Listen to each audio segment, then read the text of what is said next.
அணையில் 110 அடி அளவுக்கு தண்ணீர் இருக்கிறது என்ற எண்ணத்திலே திறந்தார்கள். அன்றைக்கு வானிலையாளர்களுடைய கருத்தை கேட்காமல் தண்ணீரை திறந்து விட்டதனுடைய பலனாக 5.5 லட்சம் ஏக்கர் குறுவை விவசாயம் செய்யப்பட்டது. அதில் 3 லட்சம் ஏக்கர் குறுவை பயிர் தண்ணீர் தராததால், போதிய தண்ணீர் கிடைக்காததால் கருகி போனது.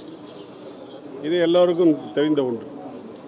அதை பற்றி இந்த அரசு அந்த பாதிக்கப்பட்ட விவசாயிகளுக்கு எந்த ஒரு சரியான நடவடிக்கையும் நிவாரணமும் வழங்கவில்லை.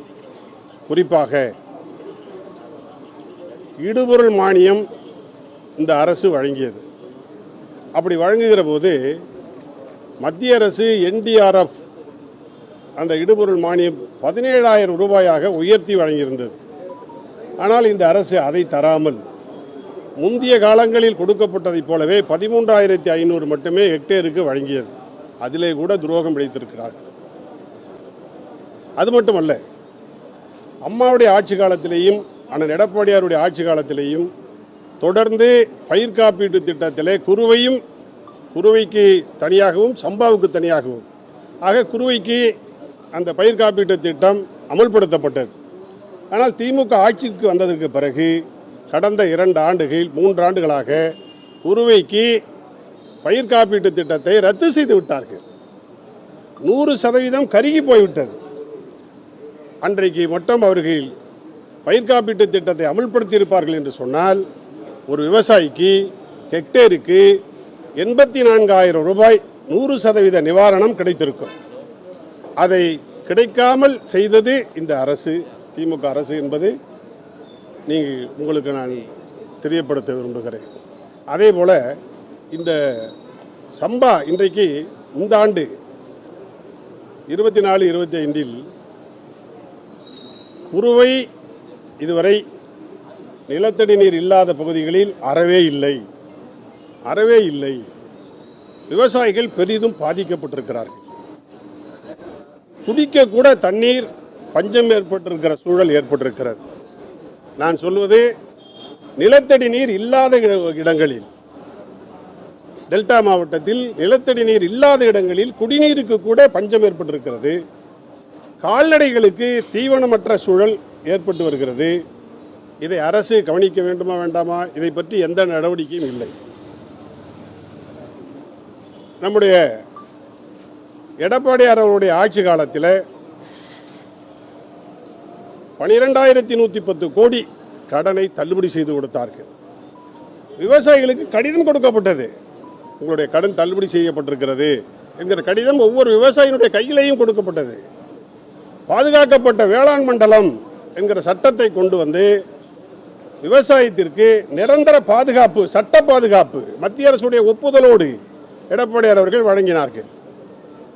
அது மட்டுமல்ல, எடப்பாடியாருடைய ஆட்சி காலத்தில் தேவையான அளவு கூட்டுறவு கடன் வழங்கப்பட்டது. விவசாயம் செழித்து சிறப்பாக விவசாயிகள் நன்மை அடைந்தார்கள். ஆனால் இன்னைக்கு நிலைமை என்ன? ஒவ்வொரு ஆண்டும் விவசாயிகளுக்கு வாங்கக்கூடிய அந்த விவசாய கடன் வாங்கிய நாளிலிருந்து 8வது மாதம் முடிகிற போது அந்த கடனை திருப்பி கட்ட வேண்டும். அப்படி திருப்பி கட்டினால் வட்டி இல்லாமல் கட்டலாம். அப்படி ஒரு நாள் தவறினால் வட்டி கட்ட வேண்டும். இன்றைக்கு மேட்டூரில் இருந்து தண்ணீர் வரவில்லை, காவிரியிலே தண்ணீர் இல்லை, குறுவை செய்யவில்லை. 8வது மாதத்தில் எப்படி கடனை கட்ட முடியும்? கட்டுவதற்கு வாய்ப்பே இல்லை. அதனால் இந்த அரசு விவசாயிகள் பெற்றிருக்கிற கூட்டுறவு கடன் 8 மாதம் ஆன பிறகு உடனே கட்ட வேண்டும், இல்லை என்றால் வட்டியோடு கட்ட வேண்டும் என்கிற நடவடிக்கையை சட்ட திருத்தம் கொண்டு வந்து இந்த ஆண்டு வறட்சி ஆண்டாக அறிவித்து எப்பொழுது வேண்டுமானாலும் அசல் மட்டும் கட்டினால் போதும் இந்த ஆண்டு என்கிற திருத்தத்தை கொண்டு வர வேண்டும் என்று எங்களுடைய கழகத்தினுடைய பொதுச் செயலாளர் அண்ணன் எடப்பாடியார் அவர்கள் வலியுறுத்தி வந்து கொண்டிருக்கிறார்கள். அதை நிறைவேற்றி தர வேண்டும். அதே போல இந்த ஆண்டு 24-25 சுற்றுச்சூழலுக்காக காவிரி ஆணையம் பிப்ரவரி மாதத்திலிருந்து மே மாதம் வரை ஒவ்வொரு மாதமும் 2.5 TMC தண்ணீரை கொடுப்பதற்கு ஆணை பிறப்பித்திருக்கிறது. ஆக 7.5 TMC தண்ணீர் சுற்றுச்சூழல் பாதுகாப்புக்கு என்கிற முறையில் பிப்ரவரி டு மே கொடுத்திருக்க வேண்டும், கொடுக்கவில்லை. கொடுத்தது 2.016 டிஎம்சி தான் கொடுத்திருக்கிறார்கள். அவர்கள் மீதி இருக்கிற தண்ணீரை அவர்கள் கொடுக்கவில்லை. அதை இந்த தமிழ்நாடு அரசு, முதலமைச்சர் ஸ்டாலின் அரசு அவர்கள் இந்த தண்ணீரை கேட்டு பெறவில்லை, அழுத்தம் கொடுக்கவில்லை, உச்சநீதிமன்றத்திற்கு போகவில்லை, ஆணையத்திடமும் முறையிடவில்லை. அவர்கள் மென்மையாக நடந்து கொண்டிருக்கிறார்கள் என்பதுதான் எங்களுடைய குற்றச்சாட்டு. அது மட்டுமல்ல, அதாவது இன்றைக்கு ஆணையம் என்ன சொல்லுது? 1 டிஎம்சி தண்ணி கொடுங்கன்னு சொல்லுது. 1 டிஎம்சி தண்ணி என்னத்துக்கு பயன்படும்? ஒன்றுக்கும் பயன்படாது. 3 டிஎம்சி தண்ணீர் கொடுத்தால்தான் விவசாயம் செய்ய முடியும், குடிநீருக்கான தேவை நிறைவேற்றப்படும், 6 குளங்கள் நீர்நிலைகள் நிரம்பும். இல்லை என்றால் நிரம்பாது, ஒன்றுக்கு ஆகாது. அது காணல் நீராகத்தான் போய் முடியுமே தவிர இது பயன்படக்கூடிய நீராக இருக்காது.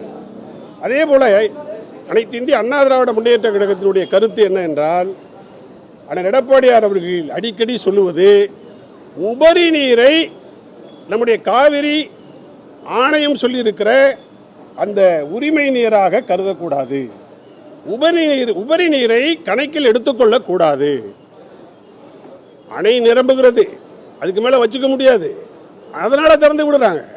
இப்போ 25,000 கனஅடி தண்ணி வருதுன்னா கபினியில் நிரம்பி வழிகிறது. நிரம்பி வழிகிற தண்ணீர் எப்படி உரிமை நீராக இருக்க முடியும்? முடியாது. அதனால அந்த நீரை கணக்கில் எடுத்துக்கொள்ளக்கூடாது என்பது எங்களுடைய வற்புறுத்தலாகும்.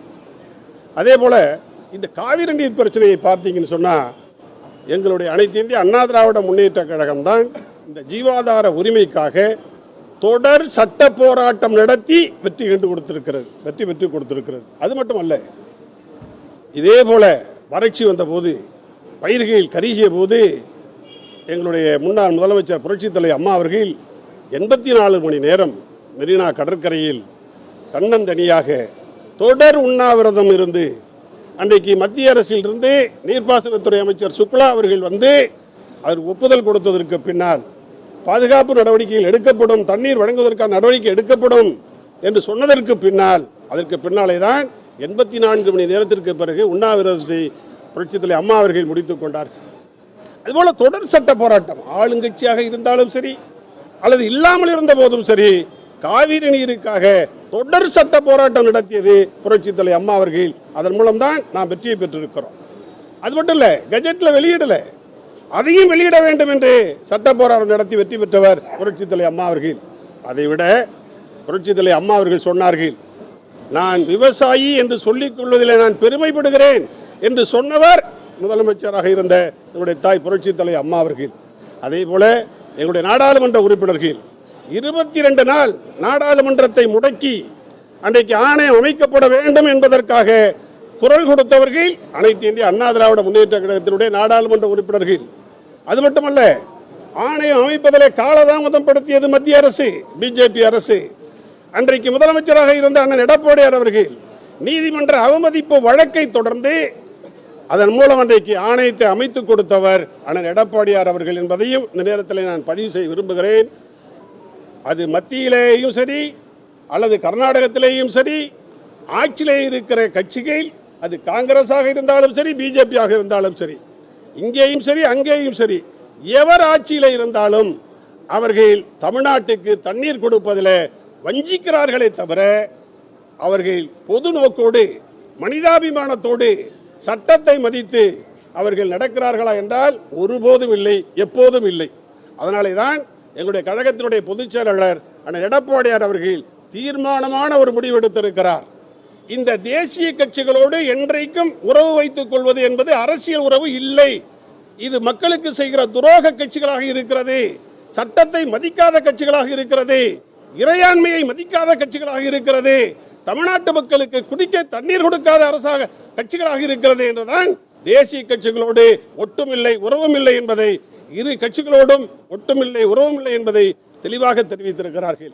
ஆக தமிழ்நாட்டினுடைய அனைத்து ஜீவாதார உரிமைகளுக்காகவும் போராடி இருக்கிற இயக்கம், வெற்றி கண்டு கொடுத்திருக்கிற இயக்கம் அனைத்து இந்திய அண்ணா திராவிட முன்னேற்ற கழகம். இன்றைக்கு நாங்கள் கேட்பது, திராவிட முன்னேற்ற கழக அரசு இவர்கள் தமிழ்நாட்டுக்கு டெல்டா மாவட்டத்திற்கு விவசாயிகளுக்கு போதிய தண்ணீரை பெற்றுக் கொடுப்பதற்கு அரசியல் ரீதியான அழுத்தமும் கொடுக்க வேண்டும், சட்ட ரீதியான அழுத்தத்தையும் கொடுக்க வேண்டும். இதை காலத்தோடு செய்திட வேண்டும் என்பது எங்களுடைய கருத்து.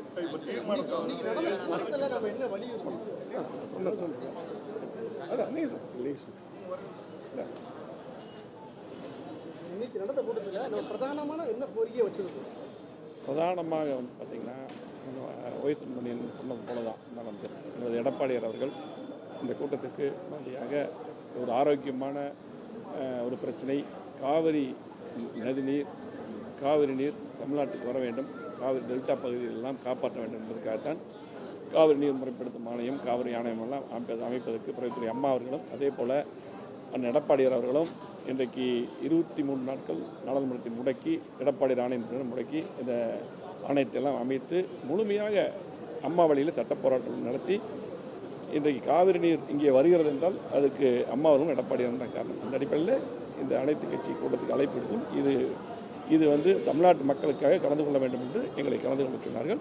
அதில் பார்த்திங்கன்னா இன்றைக்கி அண்ணன் ஒய்எஸ் மணியன் சொன்னது போல தான் இந்த சட்ட போராட்டம் மூலமாகத்தான், ஏன்னா எல்லாமே முடிஞ்சிருச்சு, இனி பேச்சுவார்த்தைக்கெல்லாம் வாய்ப்பில்லை. ஆனால் இன்றைக்கு இங்கே இருக்கக்கூடிய கூட்டணி அரசாக அவங்க இருக்கிறதுங்காட்டி தான் அந்த வார்த்தை என்ன சொன்னார். அவங்க வந்து ஆனால் முழுமையாக இது நீதிமன்றத்தின் மூலமாக தான் அவங்க அடுத்த இடத்துக்கு போக முடியும். முழுமையாக எல்லா தீர்ப்பும் வந்துருச்சு. உடனடியாக நீரை பெறுவதற்கு இன்றைக்கு திமுக அரசு வலியுறுத்த வேண்டும். அதே போல் பார்த்திங்கன்னா இன்றைக்கி 40 நாடாளுமன்ற உறுப்பினர்கள் இருக்காங்க. இன்றைக்கி அங்கே பாராளுமன்றத்திலையும் பேசி முழுமையாக அந்த நீரை பெறுவதற்கு கண்டிப்பாக நடவடிக்கை எடுக்க வேண்டும். ஆகவே அம்மாவுடைய காலத்தில் என்னென்ன பண்ணோம், இப்போ இருக்கக்கூடிய அரசு உடனடியாக இந்த கூட்டத்தை முன்னாடியே கூட்டிருக்க வேண்டும். இப்போ பார்த்திங்கன்னா கர்நாடக அரசு இந்த கூட்டத்தை கூட்டி நாங்கள் தர முடியாமல் சொன்னதுக்கப்புறம் இந்த கூட்டத்தை கூட்டிருக்காங்க. இதெல்லாம் ஒவ்வொரு ஸ்டெப்பாக சொன்னாலும் கூட இதை பொறுத்தளவுக்கு நீரை பெறுவதற்கு முழுமையாக எங்களது பொதுச் செயலாளர் அதிமுக நல்ல விஷயங்களுக்காக, பொதுவான விஷயங்களுக்காக கண்டிப்பாக ஒன்றிணைந்து இதை நீரை பெறுவதற்கு முயற்சி எடுக்கும் என்பதால்